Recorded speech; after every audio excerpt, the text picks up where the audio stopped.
زمائی سددی پکار صرف فرمائی وی یو صحابی د کانی شاتا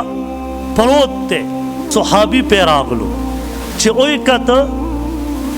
دا سے اوسیلی کئی او وجود ټول خوزی سړی باندې چې هیبت راشي او زیات زخمی وي تړپیږي دغه صحابي داسې تړپېده یو صحابي ورته راغی مشکیزه کې اوبه نیولي ورته وایي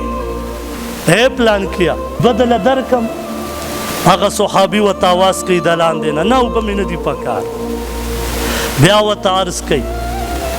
وی پی دله درکم شوده پیس کې او ورته عرض کوي وینا پیمیم ندی پکار او ته فرمای وي سدي پکار دي چې زه تعالی درکم جنگ احد میدان کې د احد د غر سره پروت دی د کاڼي شاته په دغه ټام کې متوي چې زما هیڅ د دې پکار صرف ما اوچت کا او د مشکیزه په ځمکه غزار کا ما په اوږه باندې سور کا چې صرف آخري دیدار مې په نبی علیہ السلام سترګې ولګي بس هغه صحابي را روان شو دغه صحابي په اوږه کا نبی علیہ السلام چې وقت جنگ میدان ختم شوه صحابه شهیدان پراته دي او یا کم او بیش زخمیان اولس پراته دي نبی علیہ السلام چې ولید نبی علیہ السلام خپلې په کاڼي باندې تشریف فرما دی غاښ مبارک شهیدان شوي دا مخکې غاښونه شهیدان شوي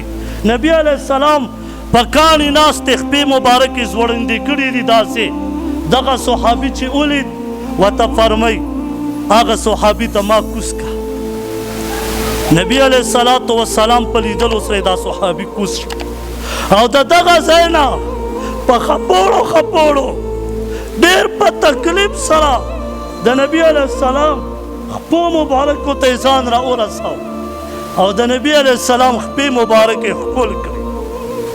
په خپوړو په ملاس ته را ورسېد هغه د احد د کاڼو کې په هغې ځان را وڅښو او نبی علیہ السلام خپې مبارکې ښکل کړې نبی علیہ السلام ورته فرمی زیاد ابن مسکن انت اے زیاد ابن مسکن رضی اللہ تعالیٰ عنہ تاسو یې او ترس کی دا الله پیغمبر زه بدغه اخیری سلګی دی نبی علیہ صحابی زیاد ابن مسکن رضی اللہ تعالیٰ عنہ شهید شاه نبی علیہ السلام فرمای که څوک جنتی لیدل غواړي دله دې وګوري دا جنتی دی